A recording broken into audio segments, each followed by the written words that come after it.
name is Sierra Desperati, and I'm going to be presenting to you today how we can enrich the STEM system. But before I get started, I just wanted to thank Dr. Kumston for allowing me the opportunity to be here to present for you all. And I also wanted to thank my club advisor, Dr. Pasquale, for supporting my research and encouraging me to find a solution. So I'm going to be focusing today on why there is such a lack of diversity in STEM, in particular when it comes to women and underrepresented minorities, and how we can focus on increasing diversity, not only in terms of color, but promoting diversity in thought and lots of different types of innovative solutions that can be created. So, what is exactly an underrepresented minority? And so, an underrepresented minority is anyone that falls into the ethnicity category of African American, Hispanic, or Native American. And underrepresented minorities make up 31% of our population in the US. Yet, when we see how many of them hold degrees in the science and engineering field, it's only 21%. And then it dwindles down to only 13% of these minorities hold doctorate level degrees in the field, and only 11% of minorities are retained in the science and engineering workforce. And we're going to explore today how this came to be and how we can also fix that here at COD. So I conducted my own social experiment because I was curious, how do people perceive your STEM capability based solely off your looks? So I selected 8 images above of different types of photos of different backgrounds and colors. And I asked about 20 students in my classes and other majors to pick which image they thought best answered these questions. Which person looks like they passed all levels of calculus? Who is a bioengineer? Which individual would be a good fit for NASA? Who looks like they would be more successful as an Instagram influencer instead of a computer engineer? And who is naturally better at math? And finally, who would drop out of a STEM major first? And so, when I placed the results in this graph right here, I thought these 3 individuals had the most striking results. So if we look at Larissa's results, which is the first category here on the left, and her image is on the top right over there. And an overwhelming amount of people said that Larissa would be more successful as an Instagram influencer than a computer engineer. And she didn't really get voted for a lot of the positive, perceptive STEM questions. And the conclusion I drew from this was that there seems to be a controversy in the idea of women being able to be really attractive and possibly have a great social life, and that you can also be very nerdy perhaps and be intelligent and have a lot of high STEM capability. And so it shows that there's a stereotype that you have to be one or the other. And then if we look at the second person, Jen, here on the right, when I analyzed her results, she was picked as a person who would be most likely to drop out of STEM first.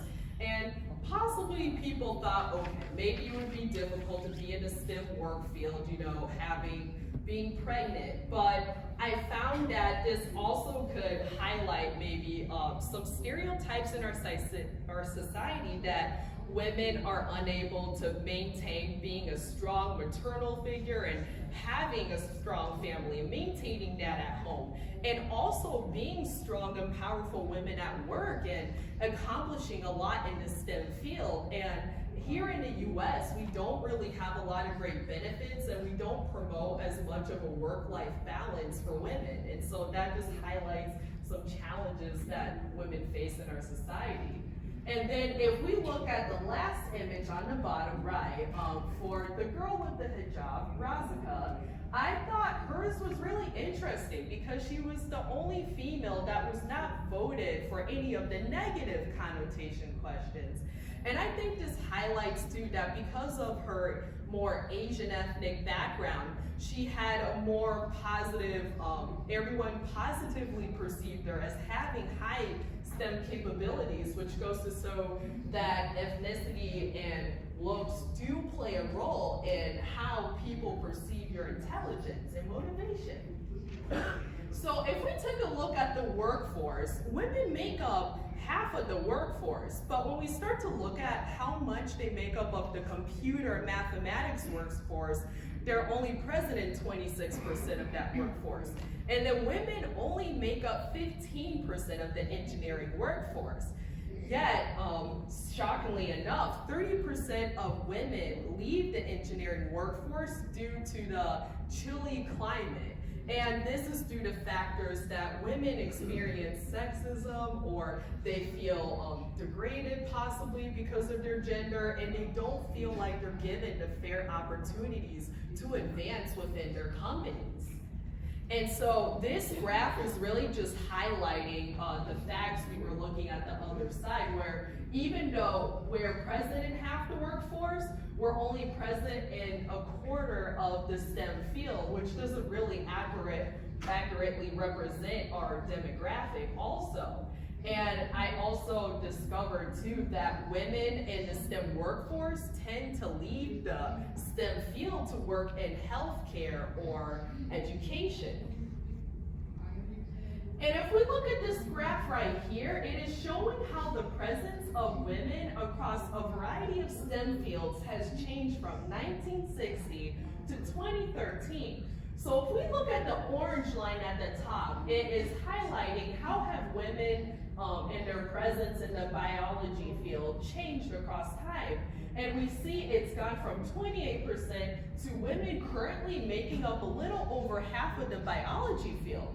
But if we compare that to the blue line, which represents the engineering field on the bottom, only 1% of women made up the engineering field in 1960.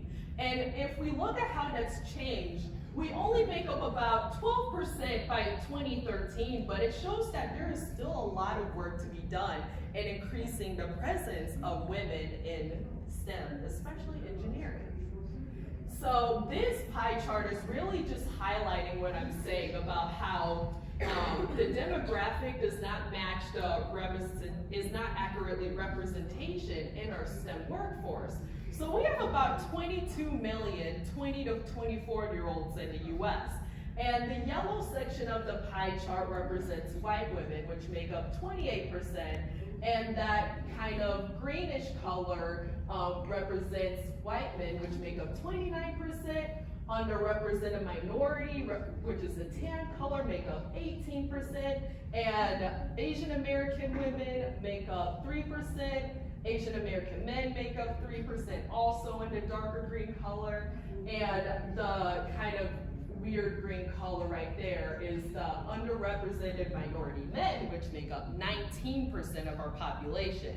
And so if we transition to the right, which is the number of bachelor's degrees that are held in the US, we see that when you combine white women, which is the yellow, underrepresented minority women, and Asian American women, they hold over half of the bachelor degrees, roughly. But if we take a look at the representation of how many of them hold those computer and engineering degrees, we see that there is a drastic disproportion here. If you look at the computing bachelor's degrees, white men hold 56% of them.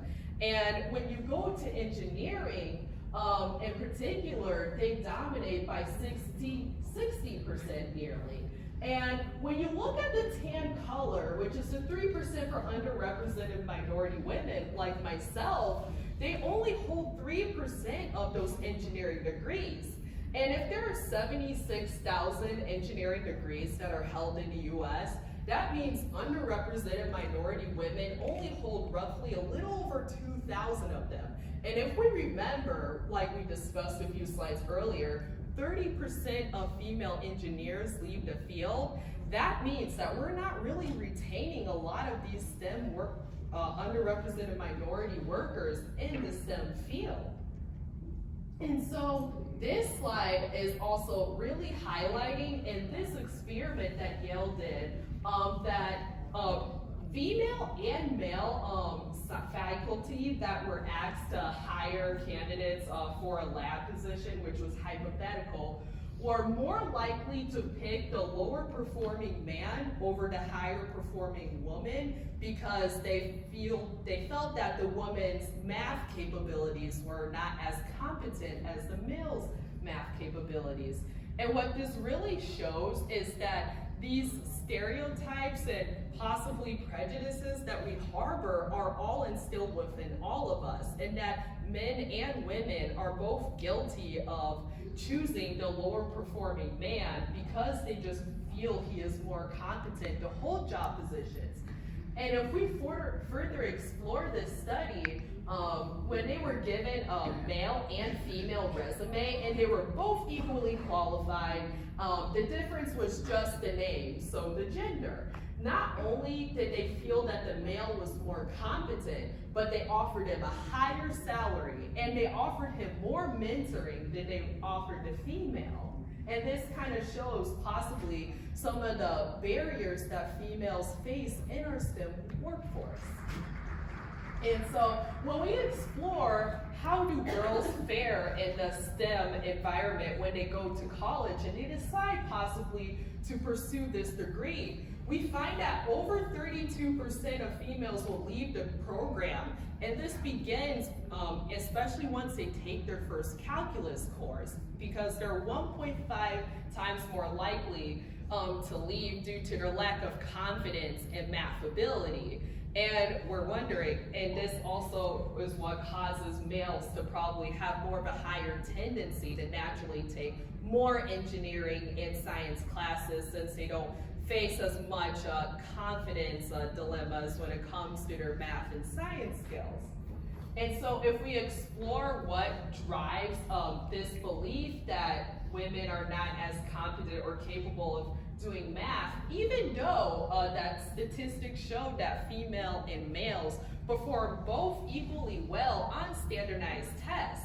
And a lot of these stereotypes and biases come from social media and just even could be perpetuated by the adults around us, like our parents and educators. And so if we take a look at how we can fight back and break down these stereotypes, a huge component of this comes down to encouragement. So if we take a look at this graph right here, the gray bars are representing how embarrassed girls are to ask questions in their STEM class when they're encouraged by their teachers, mothers, fathers, or whether or not they're active in STEM club or activities. And the green bars represent if they are not encouraged by those adults in their lives, or if they're not present in STEM club or activities. And I really want to focus on the top of the bar graph where they're encouraged by the teacher or not encouraged by the teacher, because we see that the educator had the most influence in this study in encouraging girls to feel comfortable enough to ask questions in their STEM class. And this is what's going to make them realize that they do belong in the STEM field and that they have as much of a voice and a place in it, just like every other male peer of theirs.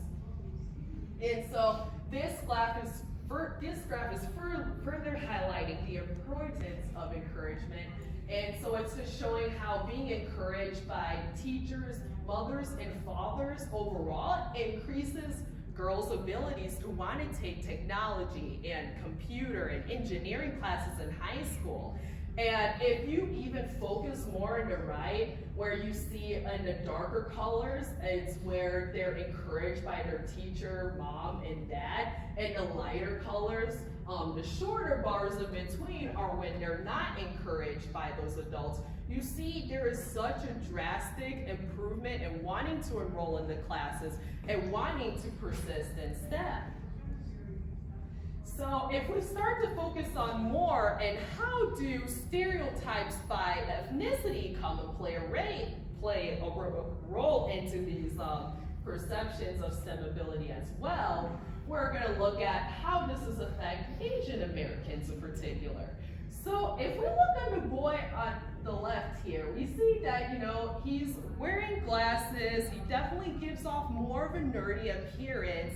And a lot of people might perceive him as, being good at math and, someone who deserves to be encouraged and be promoted to be in the STEM field.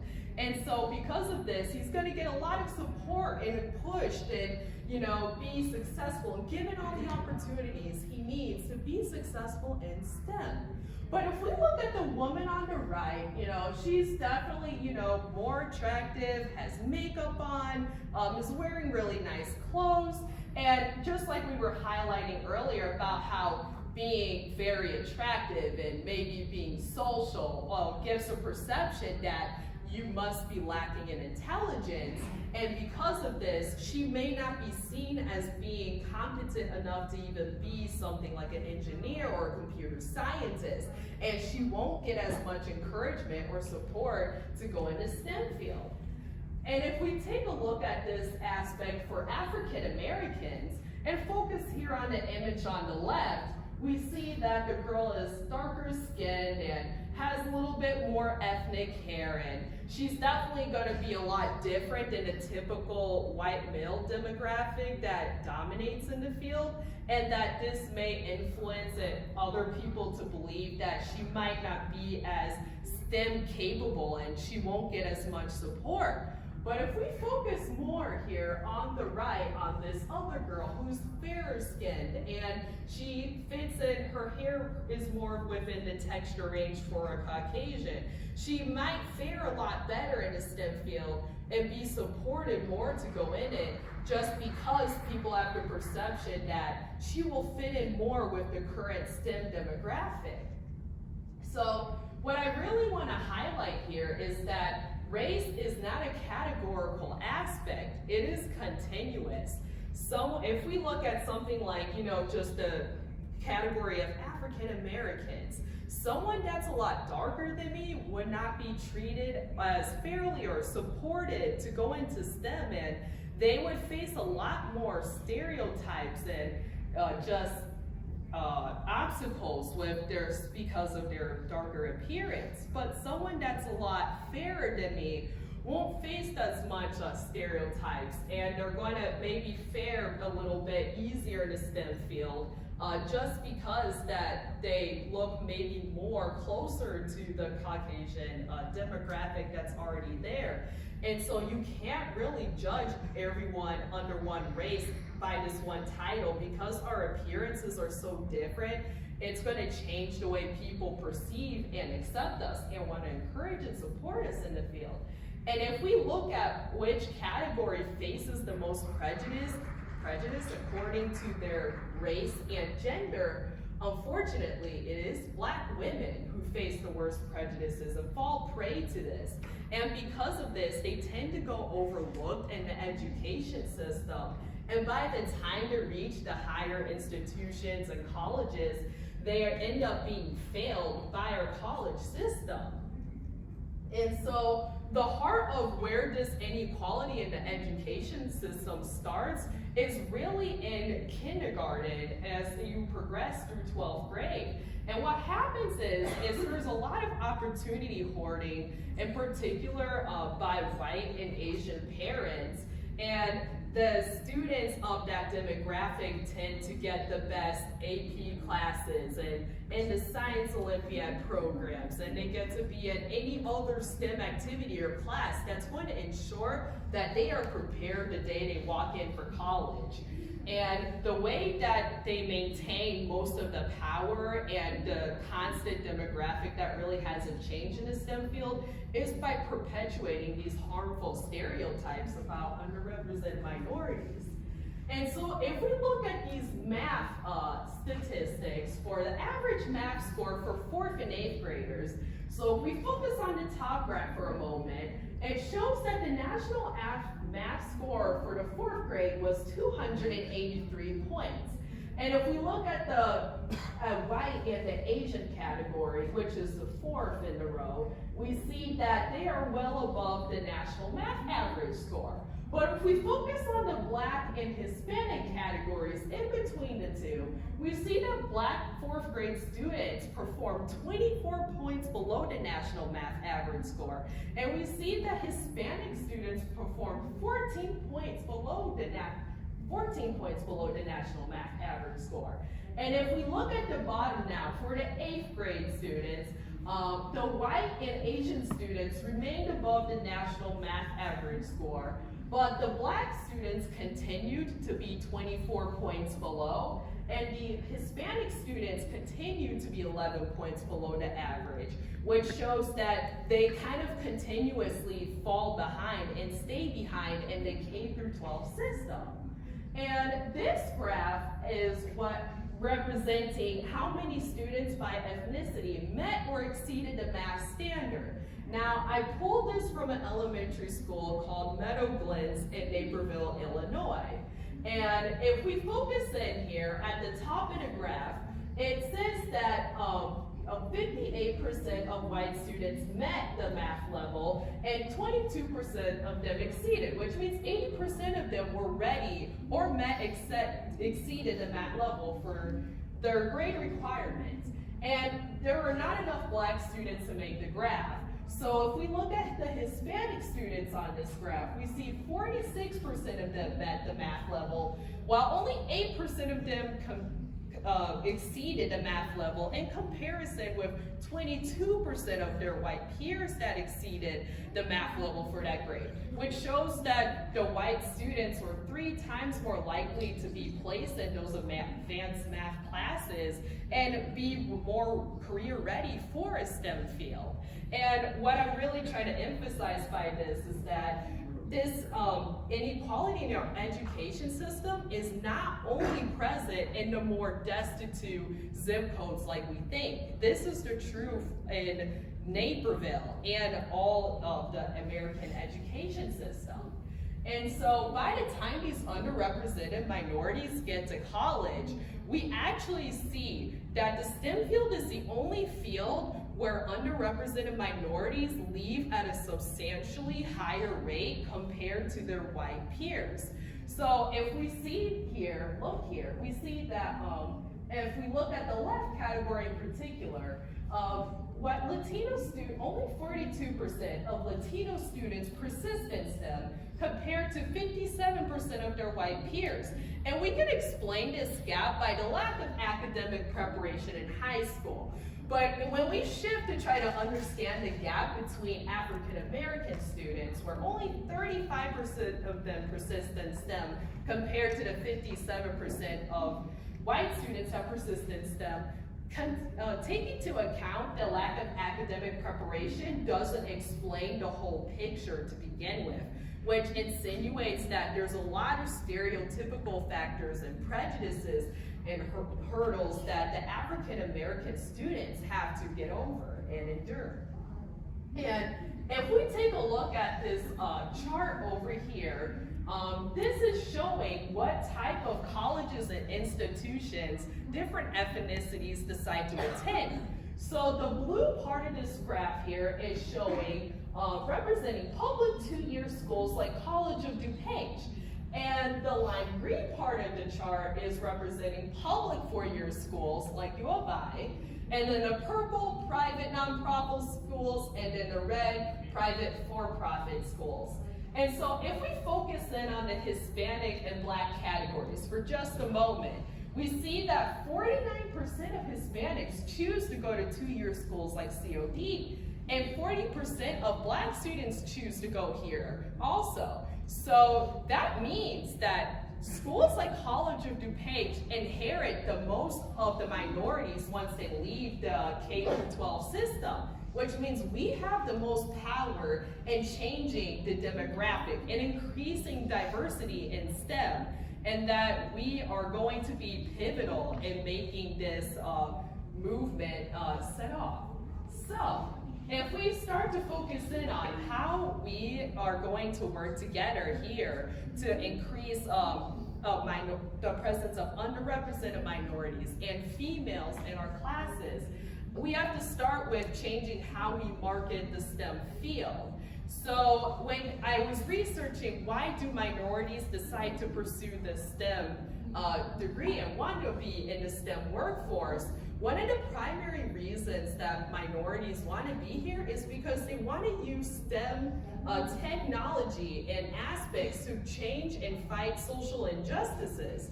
And I can attest to that personally, because this project too, and just researching how I can help support and influence the demographic in the STEM field, has helped me find more of my place in the STEM field, and given me more purpose, and made me realize that, you know, I do have a place here and I really do want to be here also.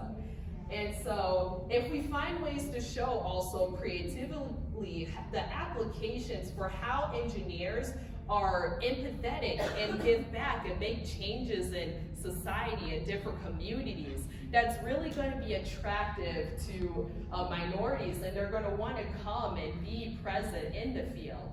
And so another important part is just encouraging and I think reaching out to and mentoring minority students, because like we talked about, they don't really get that as they're going through the K through 12 system. So we can really change that experience for them here and help uplift them and show them that their identities are valid in our environment and the classroom, and that we have a place for them here. And I think it's also important to understand the culture inside and outside the classroom.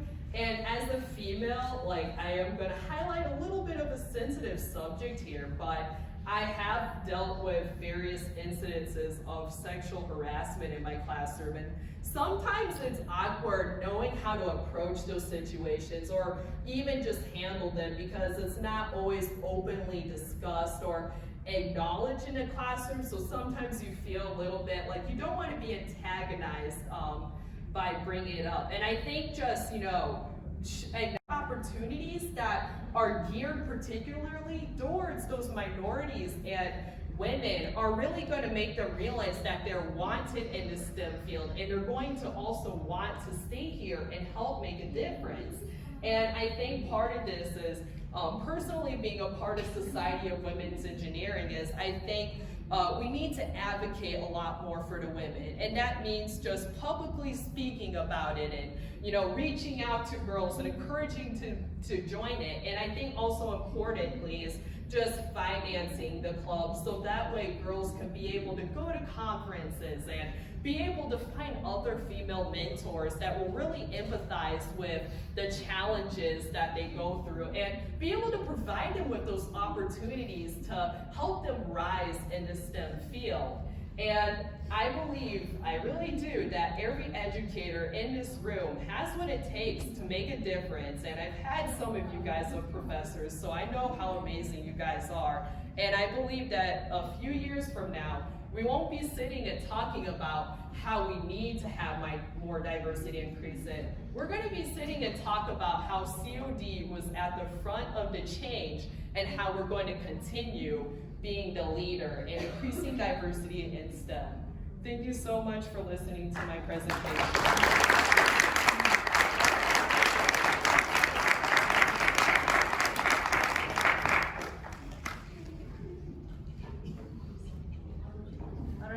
Sierra so much. That was an amazing presentation. This is one of our star students here at COD. I'm actually going to let you guys loose to work